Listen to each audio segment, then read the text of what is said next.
ओम नमः शिवाय। आज महाशिवरात्रि के पावन अवसर पर आइए हम सब मिलकर महाशिवरात्रि की व्रत कथा का श्रवण करें। कहा जाता है कि महाशिवरात्रि की यह व्रत कथा हर उस श्रद्धालु को अवश्य पढ़नी और सुननी चाहिए जो इस दिन व्रत करता है। और यदि कोई भक्त किसी कारणवश महाशिवरात्रि का व्रत नहीं भी रख पाता तो भी उसे यह पवित्र कथा श्रद्धा के साथ अवश्य सुननी चाहिए। ऐसी मान्यता है कि जो भक्त सच्चे मन से महाशिवरात्रि की इस व्रत कथा का श्रवण करता है उसे महाशिवरात्रि के व्रत के समान ही पूर्ण फल की प्राप्ति होती है। इसीलिए प्रत्येक शिव भक्त को महाशिवरात्रि की यह कथा अवश्य सुननी और सुनानी चाहिए।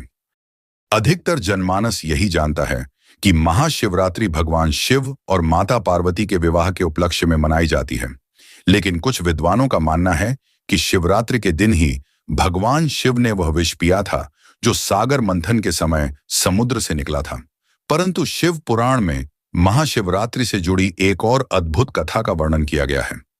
यह कथा एक साधारण से शिकारी से जुड़ी है जिसे स्वयं यह भी नहीं पता था कि उससे अनजाने में भगवान शिव की सबसे बड़ी आराधना हो रही है। और आज इस वीडियो में हम आपको शिव पुराण में वर्णित उसी शिकारी की कथा के बारे में बताने जा रहे हैं। पौराणिक काल में एक घने और निर्जन जंगल में एक शिकारी निवास करता था। वह पशुओं की हत्या करके अपने परिवार का पालन पोषण करता था और अनेक प्रकार के अनुचित कर्मों में लिप्त रहता था। उसे न तो धर्म का ज्ञान था और न ही व्रत उपवास की कोई समझ। एक दिन महाशिवरात्रि की वह पावन रात्रि आई, परंतु जंगल में रहने के कारण शिकारी को न तो शिवरात्रि का महत्व ज्ञात था और न ही इस व्रत का रहस्य। उसी दिन उसके माता पिता, पत्नी और बच्चे भूख से व्याकुल हो उठे और उससे भोजन लाने की प्रार्थना करने लगे।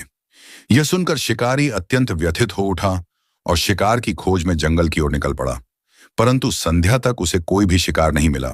सूर्य अस्त हो चुका था, अंधकार चारों ओर फैल गया। शिकारी गहरे सोच में डूब गया। आज यदि मैं खाली हाथ लौटा तो मेरे माता पिता का क्या होगा, मेरी पत्नी और बच्चों की भूख कैसे शांत होगी। यह सोचकर उसने निश्चय किया, आज चाहे जो हो मैं किसी भी पशु को मारकर घर अवश्य लौटूंगा। थका हारा शिकारी एक वृक्ष पर चढ़कर रात भर शिकार की प्रतीक्षा करने लगा। वह वृक्ष बेलपत्र का था और उस वृक्ष के नीचे एक शिवलिंग स्थित था जिसके विषय में शिकारी को कोई ज्ञान नहीं था। रात्रि का प्रथम प्रहर आरंभ हुआ। शिकारी ने प्यास के कारण अपने कमंडल से जल पीने का प्रयास किया। उसी समय उसके हाथ से कुछ जल की बूंदें और बेलपत्र नीचे गिर पड़ी। वे सीधे शिवलिंग पर गिरे। इस प्रकार अनजाने में ही शिवलिंग का अभिषेक हो गया और महाशिवरात्रि के प्रथम प्रहर की पूजा संपन्न हो गई। कुछ समय बाद पेड़ों की सरसराहट सुनकर एक हिरणी पहुंची। शिकारी ने उसे देखा और धनुष पर बाण चढ़ा लिया। हिरणी भय से कांप उठी और बोली, हे वनवासी, तुम क्या करना चाहते हो? सच सच बताओ। शिकारी ने कहा, मैं तुम्हें मारकर अपने परिवार की भूख मिटाना चाहता हूं। यह सुनकर हिरणी सोच में पड़ गई। कुछ क्षण मौन रहकर वह विनम्र स्वर में बोली, हे शिकारी, मेरे छोटे छोटे बच्चे अभी आश्रम में हैं। मैं उन्हें अपनी बहन के पास छोड़कर तुम्हारे पास अवश्य लौट आऊंगी। मेरी बात को असत्य न समझो, सत्य ही इस संसार का आधार है। हिरणी की करुण वाणी सुनकर शिकारी को विश्वास न हुआ। तब हिरणी ने कहा, मैं तुम्हारे समक्ष शपथ लेती हूं, यदि मैं लौट कर न आई तो जो पाप शिव से विमुख रहने वालों को लगता है, जो सत्य का त्याग करने वालों को लगता है, वह सब पाप मुझे स्वीकार हो। इस प्रकार हिरणी अनेक प्रकार की शपथ लेकर निश्चल भाव से शिकारी के सामने निःशब्द खड़ी हो गई। हिरणी की सत्यनिष्ठा देखकर शिकारी का हृदय कुछ द्रवित हुआ। उसने कहा, ठीक है, तुम अपने बच्चों के पास जाओ, परंतु शीघ्र लौट आना। हिरणी जल पीकर हर्ष के साथ चली गई। उसी समय वहां हिरणी की बड़ी बहन आ पहुंची। उसे देखकर शिकारी ने धनुष पर बाण चढ़ाया। जैसे ही उसने प्रत्यंचा खींची, उसी क्षण उसके हाथ से जल और बेलपत्र फिर शिवलिंग पर गिर पड़े। इस प्रकार द्वितीय प्रहर की पूजा अनजाने में संपन्न हो गई। हिरणी की बहन ने भय से पूछा, हे वनचारी, तुम क्या करने जा रहे हो? शिकारी ने कहा, मैं तुम्हें मारकर अपने परिवार का जीवन बचाऊंगा। यह सुनकर हिरणी की बहन बोली, मेरा जीवन सफल हो जाएगा यदि मेरे शरीर से किसी का उपकार हो, परंतु मेरे छोटे छोटे बच्चे हैं, एक बार मुझे उन्हें उनकी मौसी के पास छोड़ने दो, मैं अवश्य लौट आऊंगी। शिकारी ने अविश्वास से कहा, मुझे तुम्हारी बातों पर विश्वास नहीं। तब हिरणी बोली, मैं भगवान विष्णु की शपथ लेती हूं, यदि मैं लौट कर ना आई तो वचन देकर मुकरने का सारा पाप मुझे लगे। यह सुनकर शिकारी स्तब्ध रह गया और उसने उसे भी जाने दिया।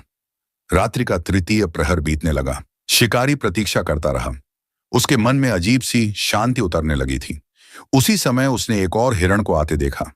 उसे देखकर उसका धनुष फिर उठ गया और फिर उसके हाथ से जल और बेलपत्र शिवलिंग पर गिर पड़े। इस प्रकार तृतीय प्रहर की पूजा भी संपन्न हो गई। हिरण ने कहा, तुम मुझे क्यों मारना चाहते हो? शिकारी बोला, अपने कुटुंब का पेट भरने के लिए। हिरण शांत स्वर में बोला, मेरा शरीर यदि किसी के जीवन का आधार बनता है तो मेरा जीवन धन्य हो जाएगा, पर एक बार मुझे अपने बच्चों को उनकी माताओं को सौंपने दो, मैं लौट आऊंगा। शिकारी ने कठोर स्वर में कहा, अब तक जो भी गया है कोई लौटा नहीं। तब हिरण बोला, जिसकी वाणी झूठी होती है उसका पुण्य नष्ट हो जाता है। मैं सत्य की शपथ लेता हूं, यदि मैं न लौटा तो शिवरात्रि का व्रत भंग करने का सारा पाप मुझे लगे। यह सुनकर शिकारी का हृदय पूरी तरह बदल चुका था। उसने कहा, जाओ, शीघ्र लौट आना। तीनों हिरण हिरणियां अपने अपने आश्रम पहुंचे। उन्होंने देखा कि तीनों ने सत्य की अटल प्रतिज्ञा ली है। उन्होंने निश्चय किया, हम सभी लौटेंगे। बच्चों को आश्वासन देकर पड़ोसियों के सुपुर्द किया और सब चल पड़े। बच्चे भी रोते हुए बोले, जहां माता पिता जाएंगे हम भी वहीं जाएंगे। ये दृश्य देखकर शिकारी का हृदय पूरी तरह पवित्र हो गया। उसने धनुष बाण त्याग दिए। उसी क्षण उसके द्वारा चतुर्थ प्रहर की पूजा भी अनजाने में पूर्ण हो गई। उसके समस्त पाप क्षण मात्र में नष्ट हो गए। हिरण हिरणियों ने कहा, हे वनवासी, कृपा कर हमारे शरीर का सदुपयोग करो ताकि हमारा जीवन सार्थक हो। यह सुनते ही शिकारी रो पड़ा। उसने कहा, नहीं, आज से मैं किसी भी जीव की हत्या नहीं करूंगा। उसी क्षण आकाश प्रकाश से भर गया। भगवान शिव स्वयं प्रकट हुए। उन्होंने कहा, हे शिकारी, तुमने अनजाने में महाशिवरात्रि का व्रत किया, चारों प्रहर मेरी पूजा की, सत्य, करुणा और दया को अपनाया। आज से तुम और ये सभी मोक्ष के अधिकारी हो। भगवान शिव ने सबको अपने लोक में स्थान दिया और अंतर्ध्यान हो गए। कहते हैं मित्रों, यही वही पुण्यात्मा था जिसके साथ आगे चलकर भगवान श्री राम ने मित्रता का संबंध स्थापित किया। इसी के साथ महाशिवरात्रि की यह पावन और चमत्कारी कथा यहीं पूर्ण होती है। हर हर महादेव।